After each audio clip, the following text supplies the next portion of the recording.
अब थोड़ा average current और आरएमएस करंट पे भी थोड़ा फोकस करते हैं। तो पहले एवरेज करंट की बात करते हैं। तो हमने जो एवरेज करंट फाइंड किया ओवर हाफ साइकिल, पूरी साइकिल पे तो जीरो आई थी, ओवर हाफ साइकिल जो हमने एवरेज करंट फाइंड की थी स्पेसिफिकली अगर बात करें तो जीरो से लेकर t/2 इस हाफ साइकिल में निकाली थी, और वो कितनी आई थी 2I0/पाई। तो अब कुछ चीज़ें आप जरा ढंग से देख के बताओ। मान लिया इस तरह से करंट वेरी कर रही है, करंट का वेरिएशन,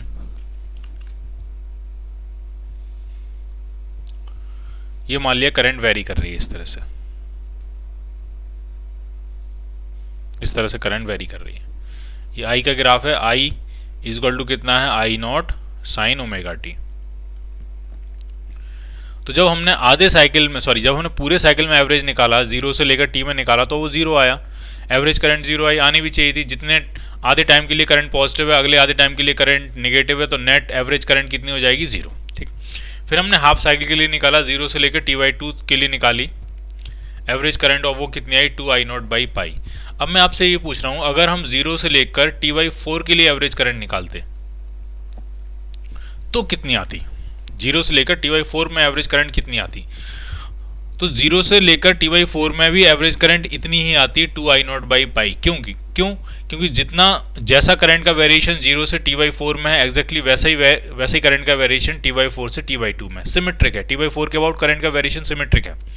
तो जैसा करंट का वेरिएशन जीरो से लेकर t/4 में है, वैसा ही करंट का वेरिएशन t/4 से लेकर t/2 में है। तो अगर जीरो से t/2 में एवरेज करंट 2I0/पाई आ रही है, तो जीरो से average current in the time interval 0 to t/4 ये भी कितनी आनी चाहिए 2I0/पाई। या फिर average current in the time interval t/4 to t/2 ये भी कितनी आनी चाहिए आपकी 2I0/पाई। आप चाहो तो हम एक चेक करके देख सकते हैं। ठीक है, तो जरा चेक कर लेते हैं। जीरो से लेकर t/4 में हम एवरेज करंट निकालते हैं, देखते हैं कितनी आएगी। एवरेज करंट का फॉर्मूला क्या होता है, किसी भी वेरिएबल क्वांटिटी का एवरेज इंटीग्रेशन I/dt, और जो भी टाइम इंटरवल है जीरो से t/4 उसी टाइम इंटरवल से क्या कर देना है, डिवाइड कर देना है। जरा थोड़ा सा सॉल्व कर लेते हैं। आई की जगह क्या पुट करेंगे, I0 साइन ओमेगा टी, तो I0 बाहर आ गया, ये t/4 कितना हो गया, t/4 हुआ आपका π/2 omega, integration sine omega T, limits zero से t/4 यानी जीरो से π/2 omega into D T. Integrate करते हैं इसको, 2 ओमेगा I0/पाई तो इंटीग्रेशन के बाहर है। साइन का इंटीग्रेशन जो होता है वो होता है minus cos omega T divided by omega, limits zero से π/2 ओमेगा। ओमेगा से ये ओमेगा कैंसिल आउट हो गया, तो ये आ गया आपका 2I0/पाई, माइनस बाहर लिख लेते हैं, अंदर लिमिट्स पुट करते हैं। तो पहले फाइनल लिमिट पुट करेंगे, तो ये आ गया cos π/2, minus initial limit put करेंगे, तो ये आ गया cos 0। अब cos π/2 खुद में क्या होता है 0, और cos 0 होता है 1, तो अंदर बनेगा -1, और ये माइनस इस माइनस से कैंसिल आउट हो जाएगा, तो कितना आ गया 2I0/पाई, और ये भी वही वैल्यू आ गई। ठीक, तो आपको थोड़ा सिमेट्री का ऑर्डर जो है वो समझना है कि अगर 0 से लेकर t/2 में एवरेज वैल्यू 2I0/पाई है, तो 0 से लेकर t/4 में वैल्यू भी वही आएगी 2I0/पाई, t/4 से t/2 में भी वैल्यू वही आएगी 2I0/पाई। ठीक, तो अगर कहीं इन इंटरवल्स की बात होगी तो हम एवरेज करंट ये यूज़ कर सकते हैं। अब इसका यूज़ क्या होगा, इसका यूज़ समझो। जो एवरेज करंट होती है वो होती है total charge upon total time. ठीक, तो अगर किसी क्वेश्चन में टोटल चार्ज कितना फ्लो करेगा वो पूछ लिया, तो सिंपली आप क्या करोगे, एवरेज करंट में किससे मल्टीप्लाई कर दोगे, उस टाइम इंटरवल से, प्रोवाइडेड वो जो टाइम इंटरवल होना चाहिए वो या तो t/2 हो या फिर क्या हो t/4 हो। t/2 में भी चल जाएगी एवरेज करंट 2I0/पाई, और t/4 में भी चल जाएगी। लेकिन अगर इससे छोटा टाइम इंटरवल होगा t/8, ढंग से देखना, अगर टाइम इंटरवल हुआ 0 से लेकर t/8, तो अब हम ये नहीं कह सकते कि जो 0 से लेकर t/8 में एवरेज करंट होगी वही t/8 से t/4 में होगी, वो नहीं हो पाएगा। तो अब आप ये फॉर्मूला यूज नहीं कर पाओगे। अब आप क्या करोगे, तो अब आप इस तरह से करोगे, इंस्टेंटेनियस करंट जो होगी, एवरेज करंट नहीं, अब इंस्टेंटेनियस करंट के साथ जाना पड़ेगा आपको, वो होगी dq/dt। तो dt को इधर ले आए तो I/dt क्या बन गया dq। अब दोनों तरफ इंटीग्रेट कर देंगे तो ये हो जाएगा टोटल चार्ज जो फ्लो करेगा और इधर इंटीग्रेशन आई डी टी। अब इसमें आप वो वैल्यू पुट कर लो 0 से लेकर t/8 और इंटीग्रेट कर लो तो आपको उस टाइम इंटरवल में कितना चार्ज फ्लो होगा वो मिल जाएगा। Average total charge flown is equal to average current into time interval. ये सिर्फ तभी यूज कर सकते हो जब टाइम इंटरवल आपका क्या हो, या तो आपका 0 से लेकर t/2 तक का हो, या फिर 0 से लेकर t/4 तक का हो, या फिर t/4 से लेकर t/2 तक का हो। सिर्फ इन 3 टाइम इंटरवल में आप ये एवरेज करंट की डेफिनेशन यूज कर सकते हो। अब एवरेज करंट पे बेस्ड एक एग्जांपल करते हैं तब आपको थोड़ा और समझ में आएगा। मान लिया एक वायर था, एक रेजिस्टेंस था, उससे पास होने वाली करंट का एक्सप्रेशन आपको दिया था I is equal to 10 sin 100 pi t। ये करंट का एग्जांपल है, ठीक, करंट का एक्सप्रेशन है बेसिकली। ये मैक्सिमम करंट है 10 एम्पियर और ये है ओमेगा। ओमेगा कितना है 100 पाई। ओमेगा जो दिया वो दिया 100 पाई। इसका मतलब जो फ्रीक्वेंसी होगी वो आपकी होगी 50 हर्ट्ज। इसका मतलब जो टाइम पीरियड होगा वो आपका होगा 0.02 सेकेंड्स। ये वही सप्लाई है जो नॉर्मली हमारे घरों में आती है, 50 हर्ट्ज की सप्लाई है ये, ठीक। अभी कह रहे हैं इस करंट के फ्लो होने की वजह से इस रेजिस्टेंस में से t इज इक्वल टू 0 से लेकर t is equal to 1.01 seconds में कितना चार्ज फ्लो कर जाएगा वो चार्ज आपसे पूछा गया है, ठीक। तो कुछ चीज़ें आपको ज़रा ढंग से समझनी है इसमें कि अगर मान लिया एसी करंट फ्लो हो रही है, तो अगर आप एक कंप्लीट साइकिल देखें तो एक कंप्लीट साइकिल में नेट चार्ज 0 फ्लो करता है। जितना चार्ज एक डायरेक्शन में फ्लो करता है आधी साइकिल में उतना ही चार्ज दूसरी आधी साइकिल में अपोजिट डायरेक्शन में फ्लो कर जाता है, नेट चार्ज 0 होता है। ये करंट का ग्राफ है, करंट वर्सेस टाइम। तो अगर अल्टरनेटिंग करंट फ्लो हो रही है तो एक कंप्लीट साइकिल में नेट चार्ज कितना होता है 0, ठीक। फिर अगला कंप्लीट साइकिल देखेंगे तो उसमें भी नेट चार्ज कितना हो जाएगा 0। तो जो हम ये सबसे पहले हम ये ढूंढेंगे कि जो आपको टाइम इंटरवल दिया है उसमें कितने कंप्लीट साइकिल आ रहे हैं, क्योंकि अगर टाइम इंटरवल में मान लिया 15 कंप्लीट साइकिल आ गए और एक इनकम्प्लीट साइकिल है तो 15 कंप्लीट साइकिल में नेट चार्ज कितना फ्लो करेगा 0। तो सबसे पहले जो कंप्लीट साइकिल है वो हम वहाँ से रिमूव कर देंगे, क्योंकि उनकी वजह से, उन कंप्लीट साइकिल्स की वजह से जो चार्ज फ्लो होगा उसके टर्म में, उसकी वैल्यू में कोई एडिशन नहीं होगा, क्योंकि नेट चार्ज फ्लो कितना हो जाएगा 0। तो आराम समझना है आपको। हम क्या करते हैं, टाइम इंटरवल निकालते हैं। टाइम इंटरवल कितना है तो आपका 1.01 सेकेंड का टाइम इंटरवल है। उस टाइम इंटरवल को कैपिटल T टाइम पीरियड से डिवाइड करते हैं। टाइम पीरियड कितना है 0.02, तो ये आपका आ गया 101/2, यानी ये आ गया 50.5 या 50.5 ऐसे लिख लेते हैं। इसका मतलब 50 साइकिल्स तो पूरी जाएंगी और एक साइकिल आधी जाएगी। तो जो टाइम इंटरवल आपको डेल्टा T दिया है उसको आप चाहो तो ऐसा लिख सकते हो, 50 तो कंप्लीट साइकिल हुई है आपकी और एक साइकिल आपकी आधा हुई है, क्योंकि मैंने टाइम इंटरवल में टाइम पीरियड से क्या किया, डिवाइड किया।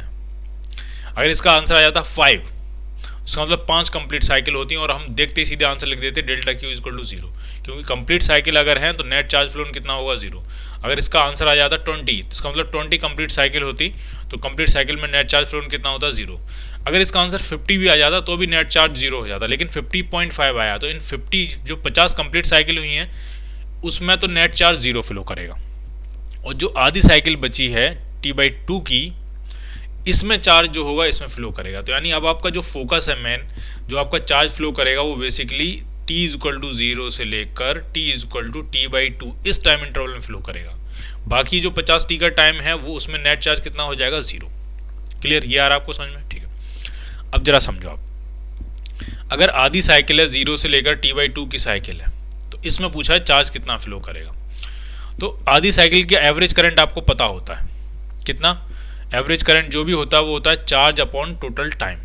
आधी साइकिल के लिए, हाफ साइकिल के लिए एवरेज करंट कितना होता है 2I0/पाई इज इक्वल टू चार्ज कितना फ्लो करेगा वही आपसे पूछा गया, और टाइम इंटरवल T/2 मतलब पाई/ओमेगा। तो यहाँ से जो चार्ज फ्लो की वैल्यू आ गई वो आपकी आ गई 2I0/ओमेगा, इतना चार्ज फ्लो कर जाएगा। और ये समझ में आ रहा है आपको कि एवरेज करंट की डेफिनेशन हम यहाँ क्यों यूज़ कर पाए हैं, इसलिए कर पाए हैं क्योंकि जो टाइम इंटरवल है आपका वो T/2 है और एवरेज करंट कब कब यूज़ कर सकते हैं, जब टाइम इंटरवल 0 से t/2 हो या 0 से t/4 हो, तब भी हम एवरेज करंट की डेफिनेशन यूज़ कर सकते हैं, या फिर t/4 से t/2 हो तब हम एवरेज करंट की डेफिनेशन यूज़ कर सकते हैं। इन टाइम इंटरवल से अगर छोटा टाइम इंटरवल हो जाएगा फिर हम एवरेज करंट की डेफिनेशन यूज़ नहीं कर पाएंगे, फिर हमें क्या करना पड़ेगा, इंटीग्रेशन करना पड़ेगा।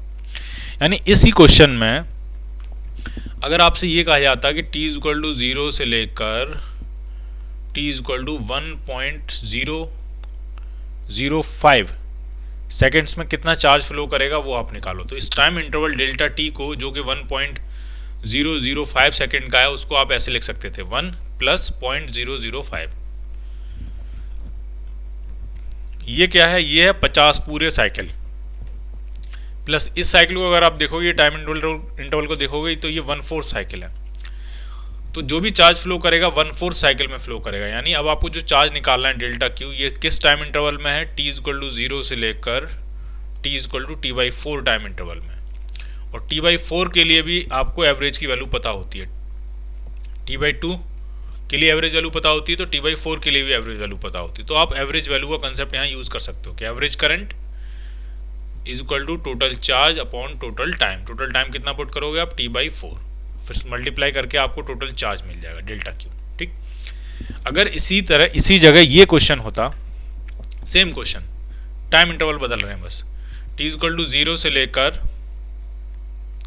t इक्वल टू 1.0025, अगर ये होता तो ये जो टाइम इंटरवल है आपका कितना है, 1.0025 है। अगर इसको हम कैपिटल T से डिवाइड करें, 0.02 से डिवाइड करें तो पॉइंट हट जाएगा और ये 200 आ जाएगा। अब जरा डिवाइड करते हैं इसको आराम से, या 200 नहीं भी लिखो, सिर्फ 2 ही लिखो तो ये आ जाएगा 100.25 डिवाइडेड बाई 2, तो ये आपका हो गया 50.125। अगर गौर से देखोगे तो ये जो टाइम इंटरवल है ये 50 तो पूरे साइकिल हैं प्लस एक t/8 है, 0.125 जो होता है वो t/8 होता है। तो इन 50 पूरे साइकिल में नेट चार्ज कितना फ्लो करेगा, डेल्टा क्यू 0, यानी जो भी नेट चार्ज में कंट्रीब्यूशन आएगा इस t/8 में आएगा। और t/8 के लिए आप एवरेज की वैल्यू, एवरेज करंट को यूज नहीं कर सकते। तो t/8 में, यानी अब आपका मेन टारगेट है t इक्वल टू 0 से लेकर t इक्वल टू t/8 में कितना चार्ज फ्लो करेगा वो निकालना। तो कैसे, करंट इज इक्वल टू होता है dq/dt,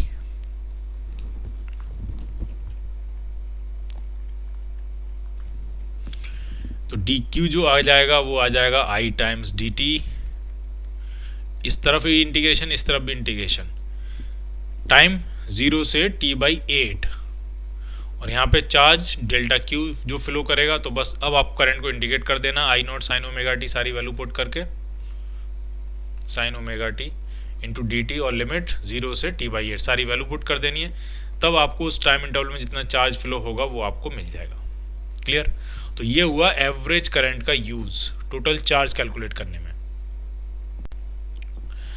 अब जरा आरएमएस करंट पे थोड़ा और फोकस करते हैं। हमने जो आरएमएस करंट निकाली IRMS, तो हमने पहले किया सबसे पहले हमने किया I का स्क्वायर, जो भी करंट होती है, मान लिया I इक्वल टू, मान लिया कोई करंट मान लिया हमने I0 sin ओमेगा t,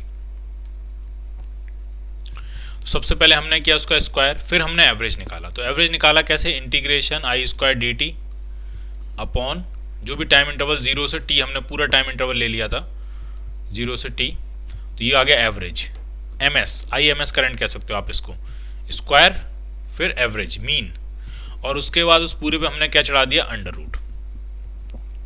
ठीक, तो ये बन गई IRMS। अब मुझे ये देखना है कि जो IRMS करंट है उसमें एवरेज 0 से t तक लिया, पूरे टाइम इंटरवल में लिया। अगर हम आधे टाइम इंटरवल में लेते तो भी क्या यही RMS वैल्यू आती, कितनी आती है RMS वैल्यू, कितनी आई थी, तो आई थी I0/√2।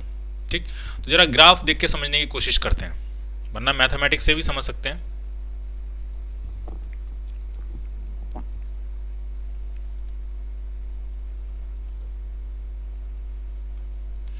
मान लिया ये I का ग्राफ है, करंट का ग्राफ है ये। ठीक, अब अगर हमें स्क्वायर का ग्राफ बनाना है, क्योंकि हमें करंट का एवरेज नहीं चाहिए, हमें करंट के स्क्वायर का एवरेज चाहिए, तो जो वैल्यू I0 है वो I0 स्क्वायर में कन्वर्ट हो जाएगी। ठीक, स्क्वायर का जो ग्राफ बनेगा वो इस तरह से बनेगा, ये स्क्वायर, और जो निगेटिव वैल्यू है उसका स्क्वायर करोगे तो उसका भी पॉजिटिव ही आएगा। थोड़ा अच्छा सा ग्राफ नहीं बन पा रहा है, ये स्क्वायर का ग्राफ आने वाला है, ये आई स्क्वायर का ग्राफ है। और हमने जो एवरेज निकाला आई स्क्वायर का, जो एवरेज निकाला आई स्क्वायर स्क्वायर करने के बाद जब उसका मीन निकाला तो हमने निकाला 0 से लेकर टी टाइम इंटरवल में। अब मैं आपसे ये कहता हूँ, जब ग्राफ देख के ऐसा पता लग रहा है कि जैसा ग्राफ t/2 में बना है 0 से 2 में, एग्जैक्टली वैसा ही ग्राफ t/2 से t में बना है, तो अगर आप एवरेज 0 से t/2 लेते तब भी आंसर यही आना था। और इवन और थोड़ा छोटा करते हैं, अगर हम 0 से t/4 की बात करें तो जैसा ग्राफ 0 से t/4 में है वैसा ही सिमेट्रिक ग्राफ t/4 से t/2 में है, फिर वैसा ही ग्राफ t/4 से t/2 से 3t/4 में है, और वैसा ही ग्राफ 3t/4 से t में है। यानी चाहे आप इसको इंटीग्रेट करो 0 से t में करके आरएमएस निकाला होता, या 0 से t/2 में इंटीग्रेट करके आपने आरएमएस निकाला होता, या 0 से t/4 में इंटीग्रेट करके आपने आरएमएस निकाला होता, सब जगह से वैल्यू क्या आती सेम। एक हम चेक भी कर सकते हैं, तो जरा एक चेक कर लेते हैं एक वैल्यू। तो हम चेक करेंगे 0 से t/4 में सबसे छोटे इंटरवल में, देखते हैं क्या वही वैल्यू आएगी। तो आराम से देखना, आई स्क्वायर कितना होगा, तो वो हो जाएगा I naught square sine square omega t. अब हम इसको इंटीग्रेट करने जा रहे हैं 0 से एमएस वैल्यू निकालने जा रहे हैं, स्क्वायर और उसका मीन अंडर रूट बाद में लेंगे। तो ये आई नॉट स्क्वायर तो बाहर आ गया, अंदर बचेगा sign square omega T D T, limit 0 से t/4 अपॉन उसी से t/4 से क्या कर देंगे डिवाइड। तो ये आ गया 4 I naught square upon T, और साइन स्क्वायर को इंटीग्रेट डायरेक्ट नहीं करते हैं, उसको कॉस थीटा में कन्वर्ट करते हैं, पिछली बार भी किया था वैसे यहाँ पे भी करेंगे। तो ये बनेगा 1 plus cos 2 omega T upon 2 into D T, limits 0 से t/4। t/4 by the way होगा कितना, t/4 होगा π/2 ओमेगा, t होता है 2π ओमेगा, t/2 होता है π ओमेगा, t/4 हो जाएगा π/2 ओमेगा। अब जरा इंटीग्रेट करते हैं, 4 I naught square upon t, t की वैल्यू यहाँ पुट कर देते हैं, टी कितना होता है 2π ओमेगा, ओमेगा ऊपर आ गया, इस 2 को भी बाहर लिख लेते हैं, ये 2 भी बाहर आ गया, अंदर जो बचा वो 1 माइनस कॉस 2 ओमेगा टी बचा, 1 का इंटीग्रेशन टी और कॉस का इंटीग्रेशन होता है सिंपल साइन, तो साइन 2 ओमेगा टी, और इस 2 ओमेगा से जो मल्टीप्लायर होता है उससे डिवाइड भी कर लेते हैं, और लिमिट्स 0 से π/2 ओमेगा। अब जरा लिमिट्स पुट करते हैं, इससे उससे पहले ही कैंसिल आउट कर लेते हैं, 4 कैंसिल आउट हो गया, तो ये आपका आ गया I naught square omega upon pi. ठीक, लिमिट्स पुट करते हैं। तो सबसे पहले फाइनल लिमिट पुट करेंगे, तो टी की जगह क्या पुट करोगे π/2 ओमेगा माइनस, अब इसमें पुट करोगे टी की जगह π/2 ओमेगा, तो 2 ओमेगा से 2 ओमेगा कैंसिल आउट हो जाएगा। खुद से करके देखना है आपको, ये वैल्यू पुट करके ही देखना है तभी आपको समझ में आएगा। तो 2 ओमेगा से 2 ओमेगा कैंसिल आउट हो गया, बच गया पाई, और साइन पाई होता है 0। Final limits minus initial limit, तो जब टी की वैल्यू 0 ही पुट करोगे तो इसमें भी 0 और इसमें भी 0, तो सब कुछ 0 हो जाएगा। तो इनिशियल लिमिट 0, पाई से ये पाई कैंसिल आउट हो गया, ओमेगा से ओमेगा कैंसिल आउट हो गया। अरे ये तो वही आंसर आ गया, और वही आना भी चाहिए था, आई नॉट स्क्वायर बाई 2, यह आई एम एस। और अगर आई आर एम एस चाहिए होगा तो अब इसका क्या लेंगे हम, रूट, इसका भी क्या लेंगे रूट, तो कितना आ गया वही वैल्यू आई नॉट बाई √2। तो कहने का टोटल कुल मकसद इतना था कि आरएमएस करंट चाहे आप 0 से t में इंटीग्रेट करके निकालो एवरेज, फिर आरएमएस चाहे 0 से t/2 में इंटीग्रेट करके निकालो, चाहे 0 से t/4 में इंटीग्रेट करके निकालो, आरएमएस की वैल्यू वही आएगी। क्लियर। अब इसका यूज क्या है, यूज समझो आप। देखो, मान लिया किसी क्वेश्चन में इस तरह से गिवन है इंफॉर्मेशन की एक रेजिस्टेंस है R और उसमें कुछ करंट फ्लो हो रही है I = I0 sin omega t, और इसमें आपसे पूछा गया कि हीट बतानी है आपको, ठीक, हीट बतानी है। और जो टाइम इंटरवल दिया है, ढंग से समझना, टाइम इंटरवल 0 से लेकर टाइम इंटरवल दिया है आपका t/4 ही दे दिया, मान लिया 0 से t/4, t कितना होगा 2π ओमेगा। इस टाइम इंटरवल में आपसे पूछा हीट कितनी प्रोड्यूस होगी, तो आराम समझना, जब करेंट टाइम का फंक्शन है तो इसमें जो पावर डेसिपेशन होगा वो भी टाइम का फंक्शन होगा। क्या फॉर्मूला चलेगा, आई स्क्वायर इंटू आर। अब आई जब टाइम का फंक्शन है तो पावर डेसिपेशन भी टाइम का फंक्शन होगा। तो अगर आपको हीट निकालनी है तो डी टी टाइम में कितनी हीट प्रोड्यूस होगी, तो डी टी टाइम में जो हीट प्रोड्यूस होगी वो हो जाएगी P T into D T. Small time interval इसलिए लिया है क्योंकि ये टाइम का फंक्शन है।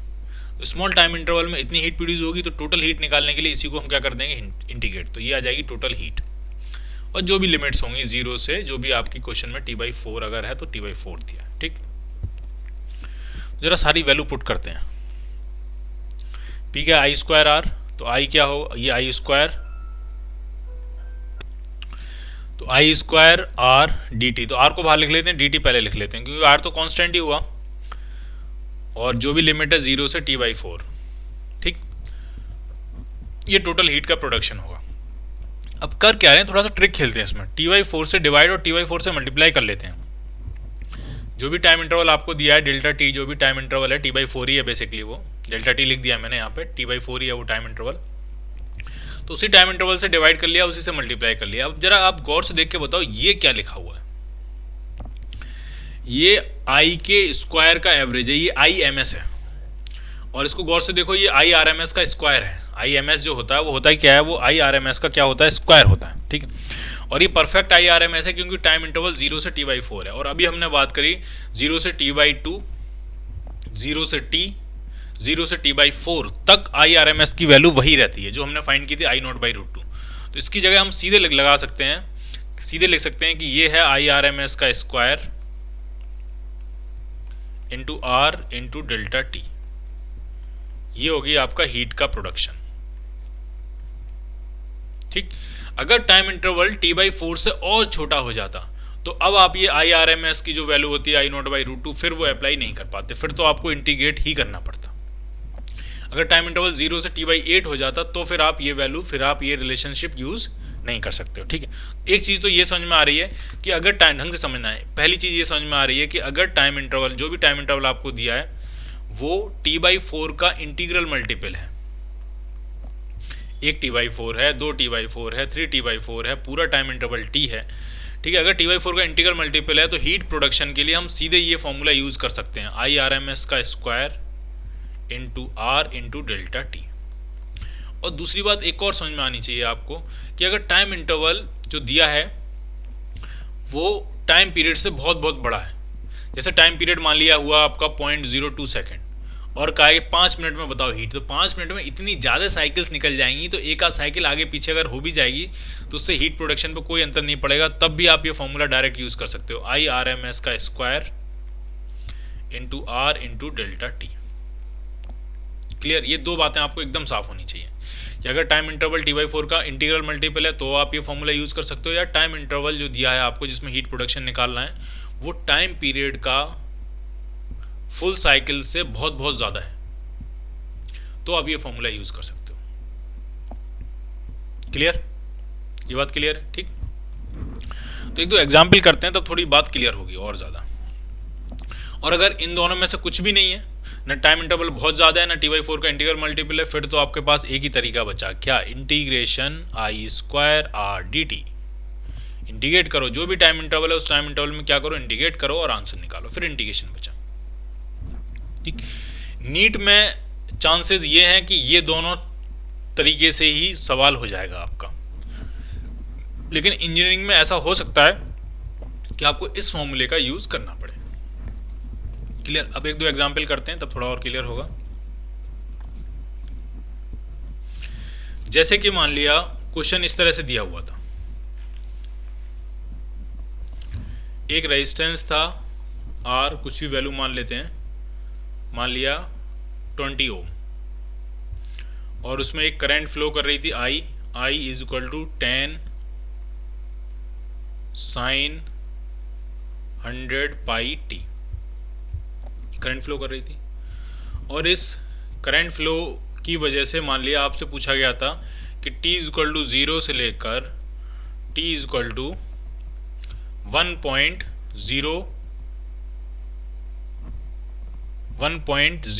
सेकेंड में कितनी हीट प्रोड्यूस होगी वो आपको निकालना है। ठीक, तो ये जो टाइम इंटरवल दिया है, अगर हम देखें हमारा टाइम पीरियड कितना है, तो टाइम पीरियड जो है वो है आपका 0.02 सेकेंड। कर लोगे यहाँ से फ्रीक्वेंसी निकालो, ये ओमेगा है, ओमेगा देखते ही फ्रीक्वेंसी समझ में आएगी 50 हर्ट्ज, और फ्रीक्वेंसी अगर 50 हर्ट्ज है तो टाइम पीरियड 0.02 सेकेंड हो जाएगा। ठीक, और आपको जो टाइम इंटरवल दिया है वो आपको दिया है 1.01 सेकेंड। तो अगर आप देखोगे तो ये जो टाइम इंटरवल है ये कितने टाइम्स है, तो टी से जब आपने डिवाइड करोगे इसको 1.01 को 0.02 से, तो ये 50.5 आ जाएगा। तो ये काफ़ी ज़्यादा है। ठीक है, ये क्या है, काफ़ी ज़्यादा है। ठीक है, तो आप कर सकते हो कि direct I square I R M S का स्क्वायर इंटू आर टी वाला फॉर्मूला लगा के, आर डेल्टा टी वाला फॉर्मूला लगा के हीट निकाल सकते हो। ठीक है, और ज़्यादा अगर ढंग से फोकस करके देखोगे तो ये जो टाइम है, जो टाइम इंटरवल डेल्टा टी दिया है, उसमें 50 तो पूरे साइकिल आ रहे हैं और एक साइकिल आधा आ रहा है। तो ये तो हमारी जो एक्सपेक्टेशन थी उसी के हिसाब से हमने क्या सोचा था कि अगर टी बाई जो भी टाइम इंटरवल है आपका वो t/4 का इंटीग्रल मल्टीपल होता है, तो हम आई आर एम एस का square into are delta T वाला फॉर्मूला यूज़ कर लेते हैं। तो इसको गौर से देखो, ये t/4 का इंटीग्रल मल्टीपल ही है। ये तो पूरे ही टाइम इंटरवल होगा, इसलिए तो t/4 का इंटीग्रल मल्टीपल होगा ही होगा, और ये भी t/4 का क्या है, इंटीग्रल मल्टीपल ही है। ठीक है, तो इसमें आप क्या यूज़ कर सकते हो, आई आर एम एस का square into radius sorry into resistance R into time interval delta T से मल्टीप्लाई कर दो, यही आ जाएगी आपकी हीट प्रोडक्शन। ठीक, क्लियर है ये?